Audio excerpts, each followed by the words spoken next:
Shabbat, Shalom, Lekulam, Boker Tov Lekulam. Um sábado abençoado para todos. É a paz para todos. Bom dia para todos. Nós vamos estar aí. Tem surgido aí nas mídias sociais muitas, vou dizer, falácias, né? Que não condiz com o contexto, devido ao contexto atual da situação de Israel com o Irã, e algumas especulações estão sendo colocadas aí nas mídias sociais sobre a questão do fim dos tempos, arrebatamento, grande tribulação, anticristo e por aí vai. São várias facetas acerca deste assunto no contexto atual entre Israel e Irã. Tá? Então, assim, a escatologia não é a minha área, mas a gente tem um pouquinho de algumas informações, então a gente vai utilizar um pouco dessa informação, tá? Dentro da teologia sistemática, quando nós damos escatologia, existe uma linha do tempo, isso vai depender da linha de raciocínio, né? Ou das escolas, assim, eu dizer assim, de pré-tribulacionista, pós-tribulacionistas, mid-tribulacionista, meso-tribulacionista, ou seja, aqueles que acreditam que o arrebatamento da igreja acontecerá antes da tribulação, no começo da tribulação, no meio da tribulação e depois da grande tribulação. Tudo isso, gente, é teoria, tá? Eu quero dizer para você que em questão de teoria não infere em forma alguma no fator salvação. Salvação, ela está atrelada a reconhecer que somos pecadores, precisamos da presença de Deus, que só conseguimos esse perdão de Deus através da pessoa de Yeshua HaMashiach, tá? De Jesus Cristo. Então a salvação é na pessoa de Jesus, né? A Bíblia diz que todo aquele que nele crê será salvo. Então, isso aí não se discute. Então, dentro desse conceito espiritual e bíblico sobre salvação, não se discute, tá? Não há discussão sobre essa questão de Jesus ser o Salvador. Independentemente se alguns guardam a Torá ou não, se alguns praticam ainda alguns mandamentos da Torá, lá da Hacet Hadevarim, os 10 mandamentos, ou todos os preceitos que a Torá ela colocou para a humanidade prosseguir, mas dentro das culturas, alguns povos são impedidos, não impedidos porque não podem, mas porque o contexto sociológico, político, atual, até mesmo geográfico da pessoa, onde ela está inserida na sociedade, não tem como ela praticar certas normas da Torá. Isso aí, a Torá, ela abre uma lacuna para essa questão, a gente não vai falar sobre isso aqui, tá? Mas, concernente a isto, nossa salvação não tem, disso não há discussão, tá? Mas a escatologia, sim. Escatologia existem formas de pensamento. E às vezes existem pessoas que eles estão presos em certos conceitos teológicos que, se alguém aparece falando, vamos supor que a pessoa seja, eu não vou dizer eu não, para não ser partidário, vamos supor que a pessoa acredita que a igreja passará pela grande tribulação. Então ela foi ensinada pela denominação dela, pela convenção denominacional dela, de que a vida toda que ela é cristã, ela aprendeu, foi ensinada, foi doutrinada de que a igreja passará pela grande tribulação. Tá? Isso aí é o pós-tribulacionista. Agora, aí vem a outra corrente, uma das outras correntes, que diz que a igreja não passará pela grande tribulação. Isso é o pré-tribulacionista, ou seja, a igreja vai subir antes. Aí fica essa questão. Aí o que acontece? Aí, quando alguém chega com outro pensamento contrário, aí a pessoa já, heresia, é o Satanás, nada disso. Isso é conceito teológico. Então, se você crê que é antes, se você crê que é durante, se você crê que é no meio, se você crê que é depois, não interessa. O que interessa é estar em Mashiach, só. É isso que interessa. O resto é doutrina Claro que existem textos, cada corrente teológica vai pegar algum texto e vai argumentar, e aí você já sabe o que vai dar, né? Aí vai dar debates teológicos. Todas as doutrinas da igreja, presta atenção, todas as doutrinas que a igreja hoje pratica, elas foram debates teológicos feitos pelos pais das igrejas, tá? Nos concílios do segundo século para cá. Então, os concílios é quem decidiram como a igreja creria em certas questões não vou dizer das escrituras, nas escrituras. Porque quando é das escrituras, aí você bate martelo, porque a doutrina da salvação é a questão da escritura.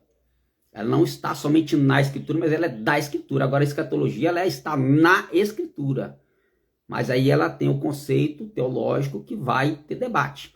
Então, muitas doutrinas, a maioria avassaladora, eu vou dizer aí 99% das doutrinas das igrejas, seja elas ortodoxas, católicas, evangélicas, espíritas, sei lá, seja qual for a profissão de fé da pessoa, dentro do cristianismo ou dentro do que a Bíblia são conceitos que foram decididos em concílios.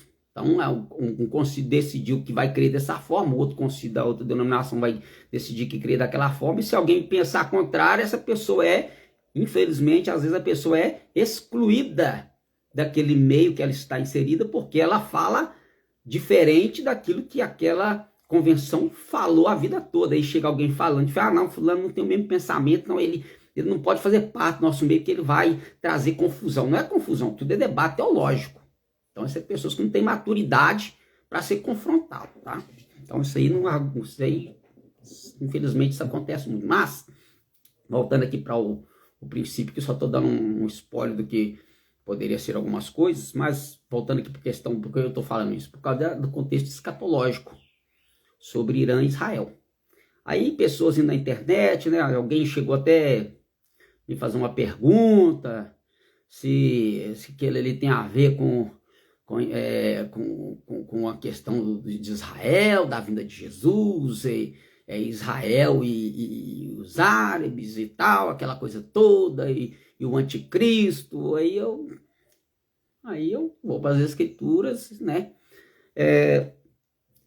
Gente, leia Mateus capítulo 24, onde Yeshua vai falar sobre o princípio de dores. Ali é um texto histórico de dupla referência. Ele tem um contexto histórico que Yeshua colocou no atual para os seus discípulos, porque ele falou, não passará esta geração sem que todas estas coisas aconteçam. Aí, o que ele vai ter lá em Mateus 24? Ouvereis de guerras, rumores de guerras, nação contra nação, reino contra reino. E ele vai falar da vinda dele, olha, quando ele vai dizer, olhai para a figueira, porque quando seus ramos se tornarem tenros, sabeis que está próximo o verão. Então, quando Yeshua fala olhai para a figueira, ele está falando para olhar para Israel.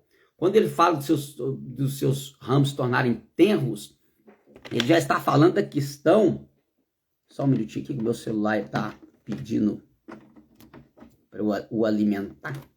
Deixa eu pegar aqui um carregador aqui, rapidinho.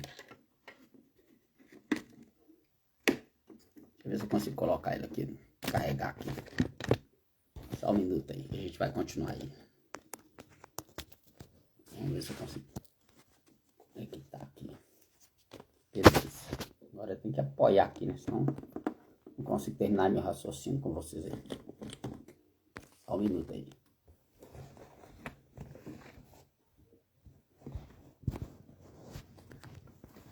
Ao vivo é assim, né? A coisa acontece ao vivo e a cores, aí você passa apertado, né? O celular tá com problema, aí tive que arrumar uma solução rápida aqui, rápida assim, então beleza. Então o que acontece? Então aí Yeshua ele tá falando, né? Olhai para a figueira, aí aquilo era um texto de dupla referência. Tinha um contexto atual, que ele falou para os discípulos, não passará esta geração, mas tinha um contexto escatológico concernente à nação de Israel, quando eles se tornariam novamente nação. né? O povo perdeu ali o domínio de Israel, e aí Yeshua estava falando que eles tornariam novamente nação, produziam frutos. Quando que isso aconteceu? Em 1949, quando houve uma reunião da ONU, onde Israel seria votado para Israel novamente se tornar nação, mesmo que fosse um pouco pequeno, um povo pequeno, um espaço pequeno, geográfico pequeno, ali na Palestina, né?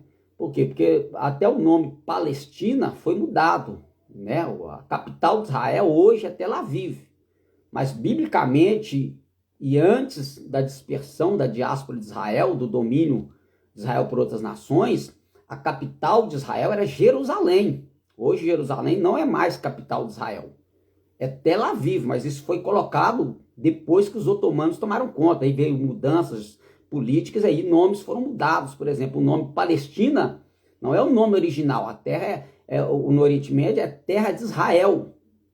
Por que colocou o nome Palestina? Você nunca se perguntou, sabe qual que é a origem do nome Palestina? O nome Palestina é um nome hebraico que vem de Filistim. Sabe o que é Filistim? Filisteu. Então eram os maiores, dentro da Bíblia, eram os maiores inimigos de Israel, no Tanar, na Antiga Aliança, no Antigo Testamento. Era o povo mais, era os maiores inimigos, um dos maiores, piores inimigos de Israel era o povo filisteu. Então você vai achar isso lá no livro de Juízes. Leia o livro de Juízes, você vai ver isso lá. Então, aí quando Israel perdeu posse da terra, outros povos vieram e começaram a mudar. A característica do inimigo, às vezes, é mudar o nome. Né? Mudar o nome, mudando-se o nome, porque o nome traz consigo características. Então, Israel, a terra não se chama mais terra de Israel, agora se chama Palestina. A capital não vai ser mais Jerusalém, vai ser Tel Aviv. Então, isso tudo é histórico, tá? Então, pesquisa, você vai saber. Isso tudo é contexto histórico, por mais que eu esteja falando aqui sobre questões bíblicas. Tá, então voltamos aqui. Então, Yeshua, ele vai falar isso. Então, em 1949, a ONU vai ir principalmente quando houve um empate, então tinha que ter o voto de Minerva, e quem vai dar esse voto de Minerva vai ser Oswaldo Aranha, que era um brasileiro, ele estava participando lá desta votação na ONU, e ele foi um dos que corroboraram para que a nação de Israel se tornasse novamente um povo, tá? Se tornasse novamente um povo, uma nação, por mais que o espaço geográfico não era ou não foi o espaço geográfico original de que Israel possuía naquele momento. Então isso aí claro que houve mudanças, né? Então ele ia demarcar, por quê? Porque naquele momento já não existia mais templo. Onde era o templo que os otomanos, os árabes tomaram conta, eles construíram a Mesquita de Omar, que é onde está lá o Domo da Rocha. Onde você vai em Jerusalém, quem vai em Jerusalém vai ver lá uma estrutura, né, um domo, uma mesquita islâmica. O islamismo passa a dominar a mesquita islâmica, e ali eles supostamente dizem que foi ali que Maomé recebeu a mensagem do anjo Gabriel de que ele era o profeta do Mashiach, de Mohamed, Maomé. E aí surge a religião islâmica. Só que a religião islâmica, gente, presta atenção, a religião islâmica daquele período não tem nada a ver com o islamismo de hoje, o islamismo atual, radical. Tá? Esse islamismo radical de hoje não tem a mesma ideia do islamismo do começo do Islã. Não tem. Era totalmente um povo, vamos dizer assim, né, pacífico, mas como a coisa vai evoluindo, o homem vai entrando, vai mudando, então aí se tornou um povo que tem aversão a Israel. Por quê? Porque é por causa do domínio da terra, que foi a pergunta que um irmão nosso nos perguntou, se tinha a ver alguma coisa, essa questão da briga lá do Irã com Israel por causa da posse da terra. Não, gente, não. Como não, pastor? Não. Porque quem está atacando hoje? Ah, mas Yeshua falou que haveria guerra. Haveria guerras e rumores de guerra. Ele falou isso no período que nós conhecemos dentro da escatologia como princípio de dores. Porque se você ler todo o capítulo 24, Yeshua vai dizer assim, de Tiago, de Mateus, ele vai dizer assim, ainda não é o fim. Então não é o fim. São princípios onde a teologia classifica como princípio de dores. Isto são princípios de dores. Mas e o que tem a ver? Porque guerra sempre vai ter, sempre teve, sempre terá, sempre haverá guerra, gente.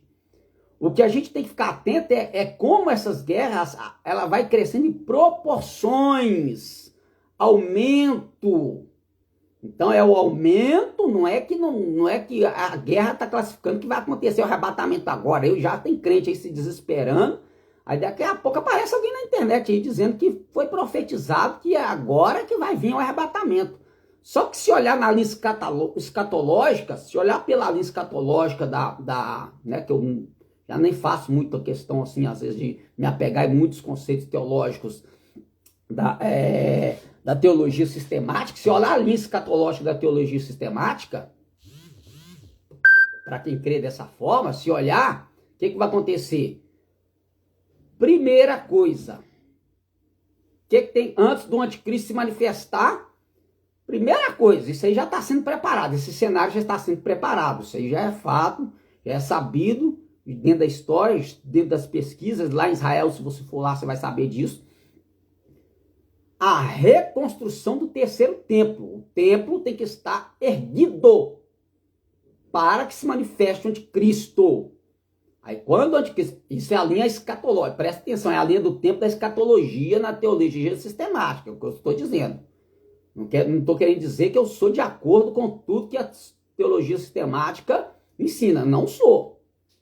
Depois que eu passei a pesquisar mais, muitos conceitos da teologia sistemática, para mim, virou pneu furado. Não dá para rodar muito tempo, não. É um pneu furado. Tá? Então não dá para ir muito longe com ele, não. Então o que acontece?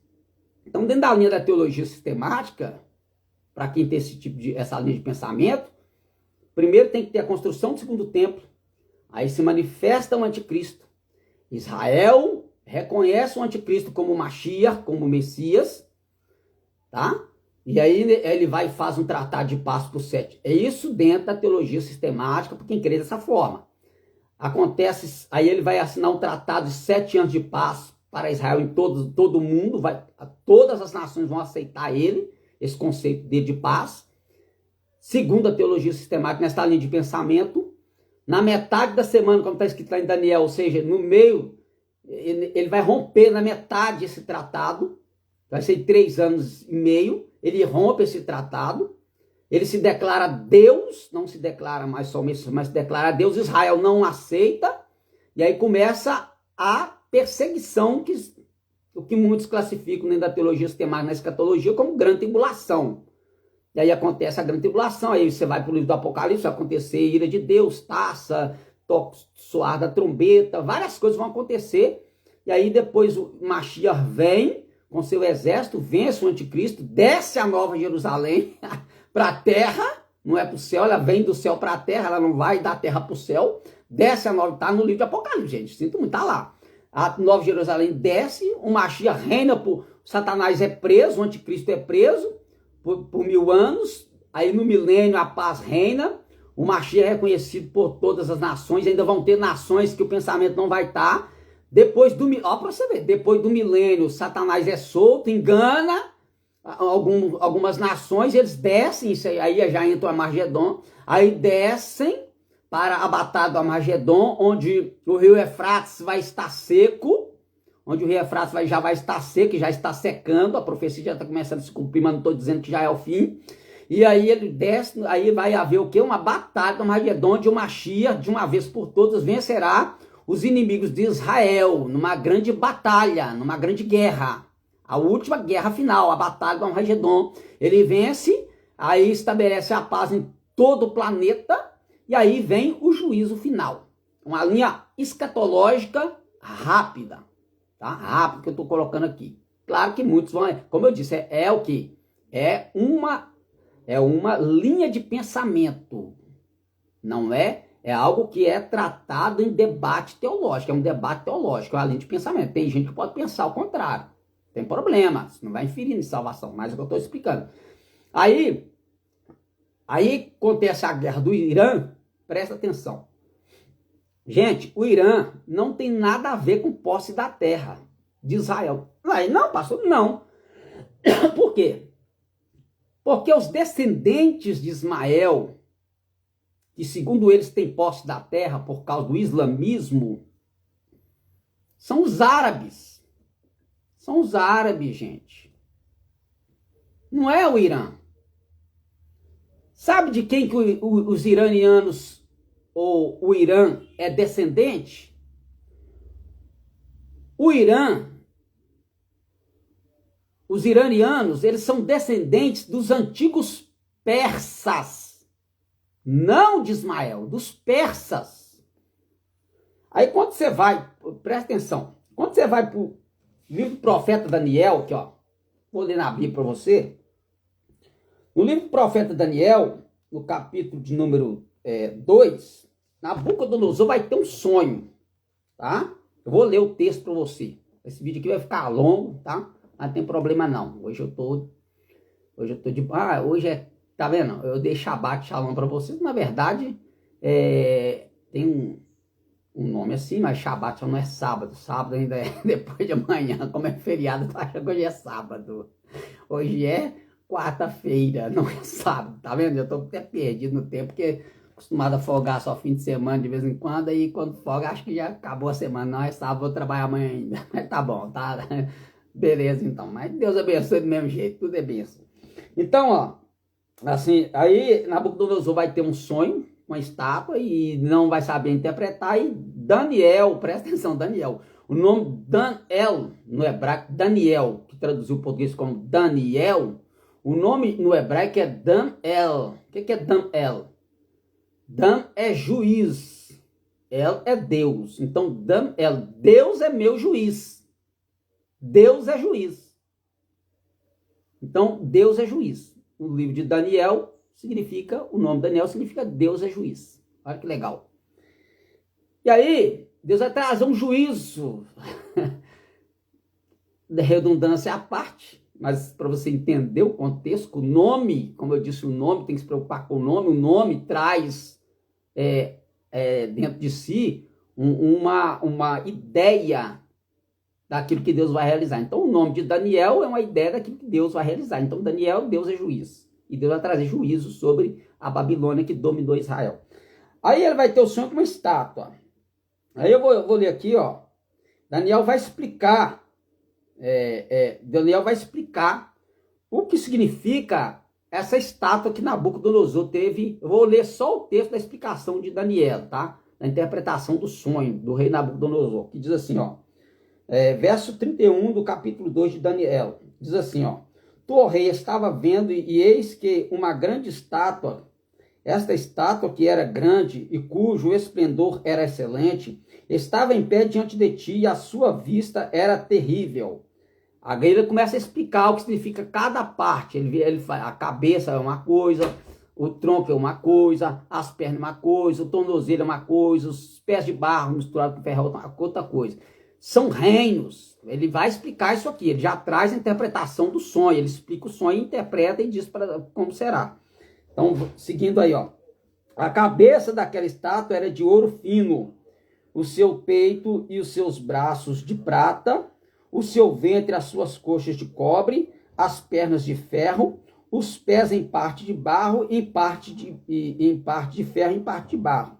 Estava vendo isto quando uma pedra foi cortada sem mão, a qual feriu a estátua nos pés de ferro e de barro e a esmiuçou. Então foi juntamente esmiuçado o ferro, o barro, o cobre, a prata e o ouro, os quais se fizeram como a pragana da eira no estio, e o vento os levou, e não se achou lugar algum para eles, mas a pedra que feriu a estátua, e se fez um grande monte, e encheu toda a terra.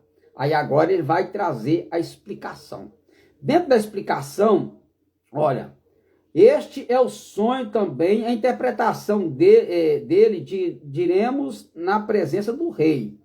Tu, ó rei, és rei dos reis, pois o Deus dos céus te tem dado o reino, o poder, a força e a majestade. E onde quer que habites, filho dos homens, animais do campo, aves dos céus, ele os entregou na tua mão e fez que dominasse sobre todos eles. Tu és a cabeça de ouro.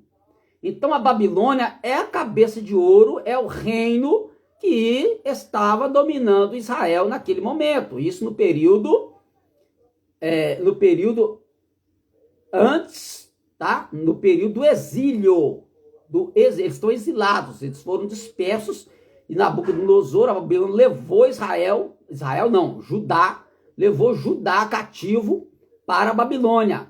Israel foi levado para a Síria, para o reino do norte foi para a Síria. Deus abençoe nosso irmão Robson Santos. Entendeu? Então tem isso aí. Vamos continuar aí, ó. Então, Daniel está explicando o que significa a estátua. E tem gente que fala, ai meu Deus, o que significa? Gente, a Bíblia explica a Bíblia. Claro que tem coisas escatológicas que ainda vão ocorrer, vão acontecer, tá? Então tem coisas que realmente você precisa de uma linha escatológica para entender. Mas tem que tomar cuidado para não entrar dentro de falácias, né? Ficar com questões aí que não são do contexto histórico, não são do contexto bíblico, não tem nada a ver uma coisa com a outra, tá? Então, seguindo aí a leitura, ó. Então, ó, ele está dizendo que a Babilônia é a cabeça de ouro. Aí ele segue assim, ó. E depois de ti se levantará outro reino inferior ao teu. Outro reino inferior ao teu. Que reino era esse? Era o reino, gente. Era o peito de barro, de prata, que era o quarto império mundial, que eram os medo-persas. Então, os persas vão dominar a Babilônia. Como Judá está debaixo da mão da Babilônia, Judá vai estar debaixo, os judeus agora, né? Agora são judeus, porque da tribo de Judá são judeus. Então, os judeus agora estão debaixo da mão dos persas. Os persas são os povos antigos, de onde vai se originar o Irã. O Irã está do outro lado, gente, do outro lado. Do lado norte, não sei, não foge a memória. Tem que ver a geografia aqui. Então o Irã está do outro lado, o Irã não tem nada a ver com briga de posse da terra. O Irã está sob domínio islâmico, da religião islâmica.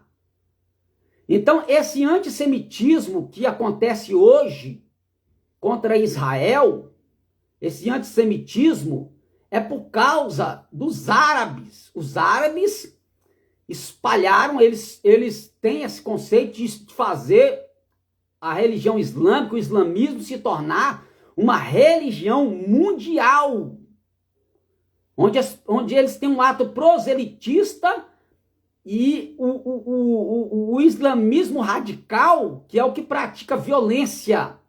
Você lembra do ano passado sobre o Hamas? A guerra entre Israel e Hamas?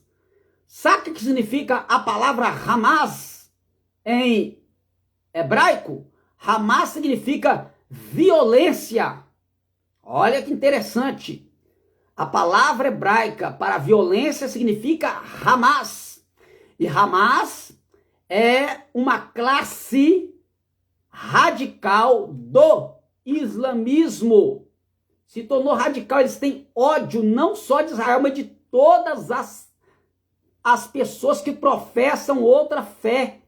Se você é cristão, se você pratica judaísmo, qualquer outra religião que não é o islamismo, se você for lá para o Iraque, se você for lá para a Arábia, para o domínio dos árabes, onde o islamismo radical está sendo implantado, você, se não for excomungado de lá, você é morto, assassinado por causa da religião islâmica. Então, Hamas é um ramo radical do islamismo. E eles querem dominar não só Israel, mas tudo. No Irã, a religião predominante no Irã é o islamismo. Eles estão debaixo de influência religiosa, mas não tem nada a ver eles atacar Israel porque quer tomar de Israel. É por causa da questão religiosa que vem através do domínio dos árabes, do islamismo. Por quê? Porque Israel é dono do local onde a mesquita de Omar está, o dono da rocha. A única coisa que restou do templo de Jerusalém é conhecido hoje em dia como o Muro das Lamentações. Quando Yeshua falou que não passaria aquela geração sem que todas aquelas coisas acontecessem, houve guerras atrás de guerras e Jerusalém foi sendo destruída e vinha um outro reino levantava, vinha outro reino lutava contra destruía. Então cai, levanta, cai, levanta, cai, levanta, ficou só escrombo. Quando os otomanos chegaram e tomaram conta, aí o islamismo surgiu, aí eles construíram na base onde era o templo, o Beit HaMikdash, o templo de Salomão, que foi reconstruído por Herodes, que foi reformado, né? Foi reconstruído por Zorobabel, depois reformado por Herodes o Grande. Aquele templo ali, ele foi destruído e no lugar onde era o templo, o Beit HaMikdash, foi construída a mesquita islâmica de Omar, a mesquita de Omar. A única coisa que restou foi a base do templo e o Muro das Lamentações. E tem uma porta lá que os otomanos, ai, glória a Deus, isso é histórico e geográfico, tá lá, vai lá, se você tiver condição de ir, vai, senão pesquisa aí. Quando os otomanos tomaram conta de Jerusalém, eles sabiam que existia uma profecia de que o Messias entraria por uma porta, conhecido como Porta Formosa. Uma porta que brilha, porque o sol bate nela e as pedras dela brilham com o esplendor do sol na manhã, conhecido como Porta Dourada. Não é que ela tinha ouro, né? Não, é porque por causa do sol batia, aí brilhava com um resplendor dourado, então colocaram como nome de Porta Dourada. Você vai achar isso no livro de Mateus, de João, tá? Sobre a Porta Dourada. E os otomanos, sabendo da profecia que o Mashiach, que o Messias entraria por ali, por aquela, o que eles fizeram? Eles lacraram a porta. Só que essa porta não foi derribada. Ela está lá, mas fechada. Porque aí, como eles sabem, dentro da profecia, que o Mashiach tinha que entrar pela porta de Jerusalém por ali, e ele tinha que atravessar o vale para chegar lá. O que é que eles fizeram? Como o Mashiach é obedecedor da Torá, obedece a Torá, e ele não pode se contaminar com corpos de mortos, o que é que eles fizeram? Construíram um cemitério na rota onde a Bíblia diz que o Mashiach tem que passar, porque se ele passa pela porta, ele não pode passar pelo cemitério. Só que há uma profecia bíblica que quando Yeshua retornar com o seu povo e colocar o pé no monte, o vale vai se abrir, o vale de Meguido, conhecido como vale de Meguido. O vale vai se abrir ao meio. Vai acontecer um terremoto, ou seja, o cemitério que está no meio vai se dividir. E o terreno não estará mais contaminado, e o Mashiach vai atravessar a porta e vai passar pelo vale e dominar novamente Jerusalém. Olha para você ver, isso é uma lista escatológica. Mas eu estou falando de Irã. Isso aí só entrou no meio por causa de explicar os otomanos, tá? O Irã, gente, é o povo persa. Então aqui na profecia de Daniel, olha aqui, ó, olha aqui o que vai acontecer, olha aqui, ó. Aí ele continua dizendo aqui, então o primeiro reino de ouro a cabeça de ouro é Nabucodonosor, o peito de barro e prata, que era o quarto império mundial, eram os Medo-Persas. Por que Medo-Persa? Porque eram duas nações unificadas. Como eram duas nações unificadas, era peito e braço de prata. Peito e braço, uma nação era peito, a outra era braço. Então, tudo encaixa. Você tem que... Isso é estudo de escatologia, tudo encaixa. Aí ele vai dizer assim, aí ele vai falar agora sobre o ventre e a coxa, e depois de ti se levantará outro reino inferior ao teu. Aí no verso de número 40, e o quarto reino será forte como ferro, pois como ferro esmiuça e quebra tudo, como ferro quebra todas as coisas, ele esmiuçará e quebrantará. Aí o que acontece? Aí nós temos aqui, ó, pernas de ferro, que é o sexto império, conhecido como Império Romano. Aí já é o Império Romano que veio, dominou os persas, os medo-persas.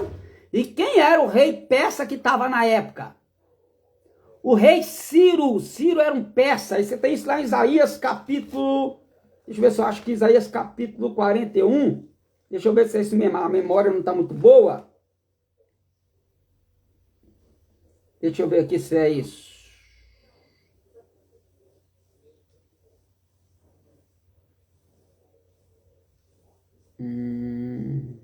Rapaz. Não vou lembrar aqui direito, tá? Tentando achar aqui. Deixa eu ver se eu acho aqui. Para mostrar para você aqui.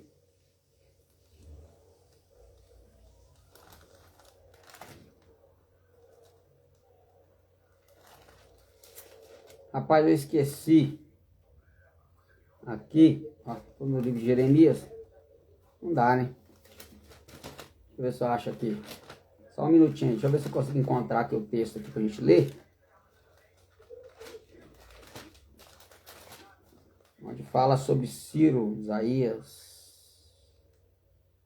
O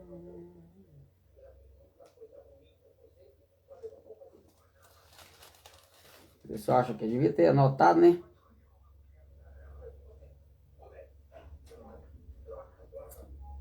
Eu não estou encontrando aqui, gente. Eu esqueci. A mente não está lá grandes coisas, né? Mas no livro do profeta Isaías fala que Deus ia levantar Ciro. Ele chama Ciro de meu servo. Queria achar a passagem aqui que fala sobre isso, mas não marquei. Como veio só na mente aqui agora. Se eu tivesse marcado. Deixa eu ver aqui. 43.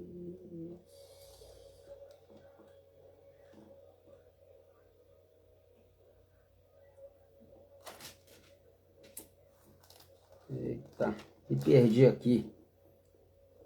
Aqui, ó. Não, tá aqui, ó. Verso capítulo 45. Capítulo 45, olha, capítulo 45 de Isaías diz assim, ó. No verso 1. Assim diz o Senhor ao seu ungido, a Ciro, a quem tomo pela sua mão direita, para bater as nações diante da sua face, eu soltarei os lombos dos reis, para abrir diante dele as portas, e as portas não se fecharão. Eu irei adiante de ti, endireitarei os caminhos tortos, quebrarei as portas de bronze, despedaçarei os ferrolhos de ferro. Ó, tá vendo? Você tem que entender, ler a Bíblia. A Bíblia explica a Bíblia. As profecias estão tudo aí, ó.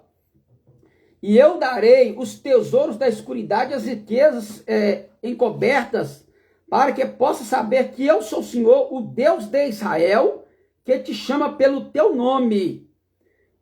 Por amor de meu servo Jacó de Israel, meu eleito, eu a ti chamei pelo teu nome, puste o teu sobrenome, ainda que me não conhecesse. Gente, isso aqui, Ciro não tinha nem nascido ainda. Deus já estava profetizando para Israel que ele ia levantar um rei com o nome de Ciro. Olha que você vê, com um rei de nome de Ciro, e este rei, ele daria uma, vamos dizer assim, uma carta de alforria, vamos colocar para você entender, uma carta de alforria para Judá voltar, para os judeus voltarem para Jerusalém, para reconstruir a cidade e os muros da cidade e o Beit HaMikdash, o templo. Isso você tem na profecia do profeta Jeremias. que o cativeiro de Judá duraria somente 70 anos.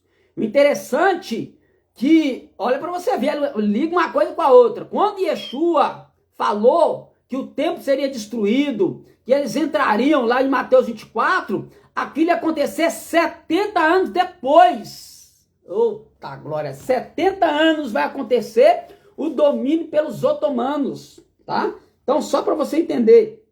E aí, vou terminar aqui, né, os medo-persas.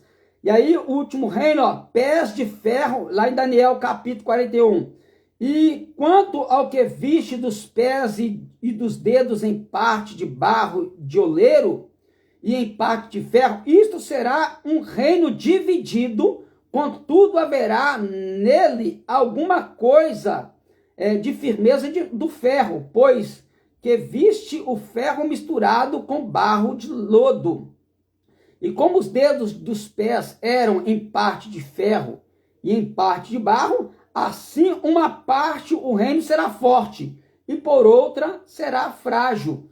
Quanto ao que viste do ferro misturado com o barro de lodo, misturar-se-ão com semente humana, mas não se ligarão um ao outro, assim como o ferro não se mistura com o barro. Este é a Roma renascida, que ainda vai acontecer. Não quero dizer que o Império Romano vai voltar, que Roma vai se tornar, não. Isso aí já é outra questão escatológica, outro estudo. O que eu quero falar aqui é o seguinte: qual que é a pauta desse meu argumento?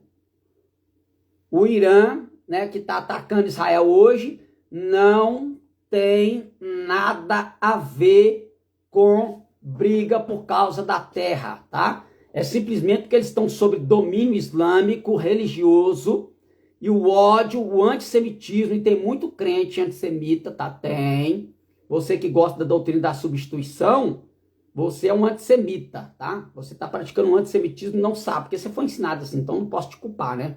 Se você estudar um pouco, depois você tira essa ideia da sua cabeça. Mas Israel é o povo eleito de Deus, gente. Ah, o povo eleito de Deus é a igreja. Não, a igreja não é o povo eleito de Deus. A igreja ela é constituída. Paulo disse isso. A igreja é constituída de judeus e gentios. Lá em Efésios está escrito isso.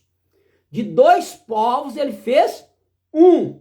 Judeus e gentios. Quando você vê lá Paulo falando em Romanos sobre judeu e grego, que o aramaico é judeu e amorreu, ele está falando do povo que vai reconhecer Yeshua. Ah, mas Israel não aceitou Jesus como Salvador. Quem falou isso? Os primeiros discípulos de Jesus eram o quê? Grego? Os primeiros discípulos de Jesus eram árabes? Os primeiros discípulos de Jesus eram brasileiros, japoneses, chineses? Não, gente. Os primeiros discípulos de Jesus eram todos judeus.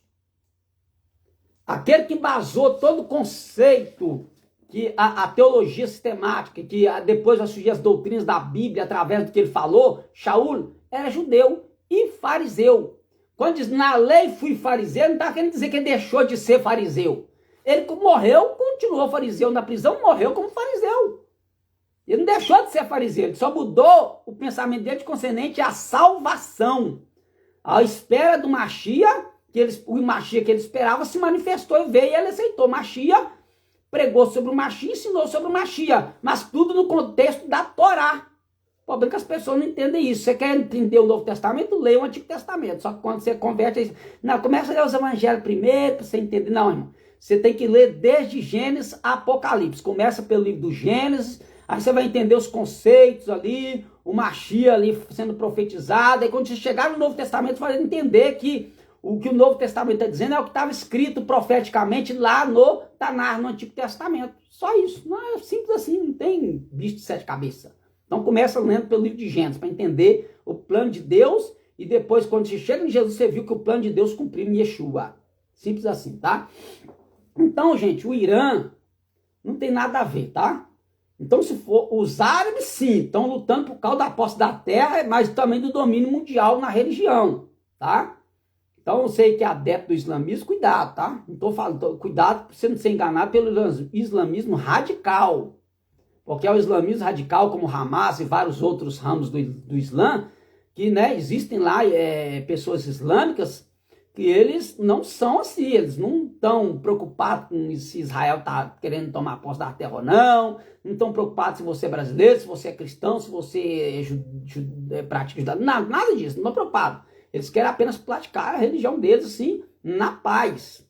Só que, infelizmente, o contexto atual coloca o islamismo como se fosse uma coisa do Satanás. Claro que o radical é uma coisa do diabo, porque matar o próximo, né, brigar para matar e tal, então isso não vem de Deus, tá?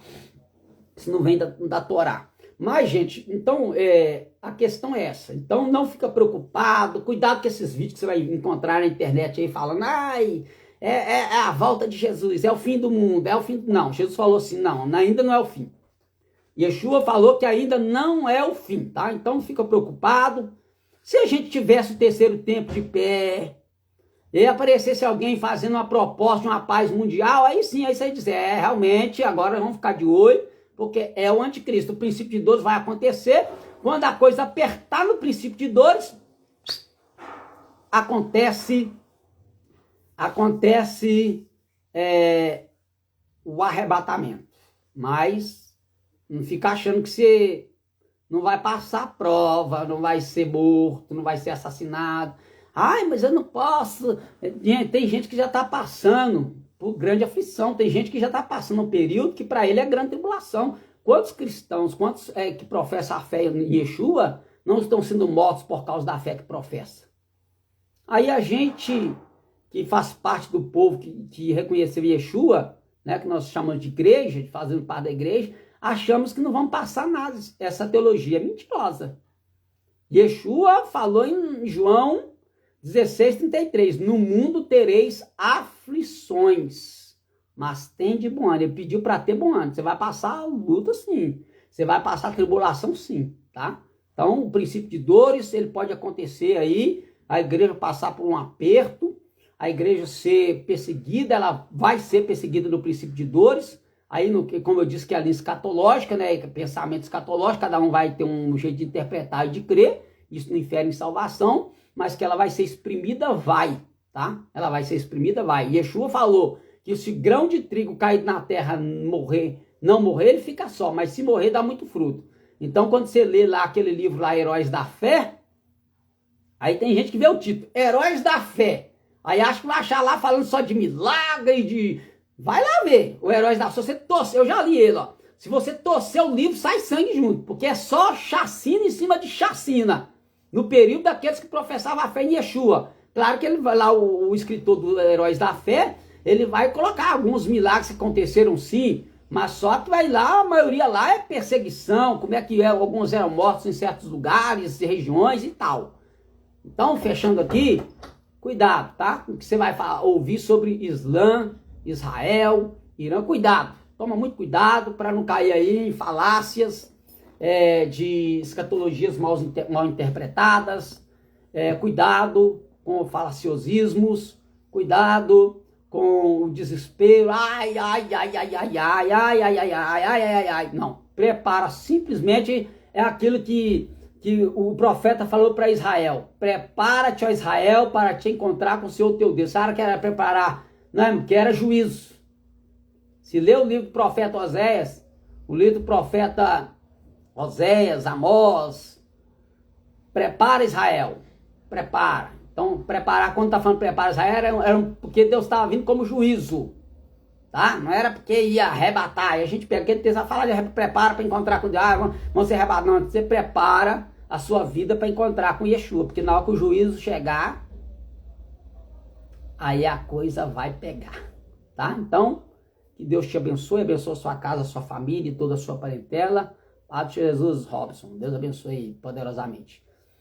Então, meus queridos, não fique preocupado, tá? Vou repetir. Irã é descendente dos persas. Lê o livro de Daniel, você vai entender quem é os persas. Isaías 45, o rei Ciro. Então tá tudo explicado aí, reveja o vídeo. Se quiser dar um joinha, compartilhar aí com seus amigos, vai ajudar muito o nosso canal aí, tá? Então que o Yeshua venha continuar abençoando a sua vida, a sua casa, a sua família e toda a sua parentela para a glória do seu santo nome. Então, fechou-se o assunto. Irã não tem nada a ver com briga de terra com Israel. É por causa do ódio dos árabes, que é o Islã que domina, aí são sendo dominados, o pensamento é aquele lá. Então a mente já está cauterizada, quem manda é a religião vem de onde? Dos árabes, do islamismo dos árabes, né? E aí estão atacando, aí juntando para atacar Israel, tá? Mas Deus tem um carinho com essa nação escolhida, que é o povo de Israel. Então, por isso a Bíblia orienta, orai pela paz de Jerusalém. Ó, orai pela paz de Jerusalém, a capital de Israel. Aí, claro que você vai abranger, abarcar todo Israel por causa de Jerusalém, claro, né? Então, que Yeshua abençoe. Então, os descendentes de Ismael que brigam por causa de posse de terra são os árabes.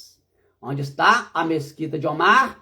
Lá em Jerusalém, tá? Lá em Jerusalém, onde tem o Muro das Lamentações, que é uma parte do muro que sobrou lá onde os judeus fazem as suas orações, clamando pelo retorno, pela vinda ou pela manifestação do Mashiach, que nós chamamos de Messias, tá? Então, que Yeshua abençoe. Shalom, shalom. Lehitraot. Paz, paz. Até a próxima.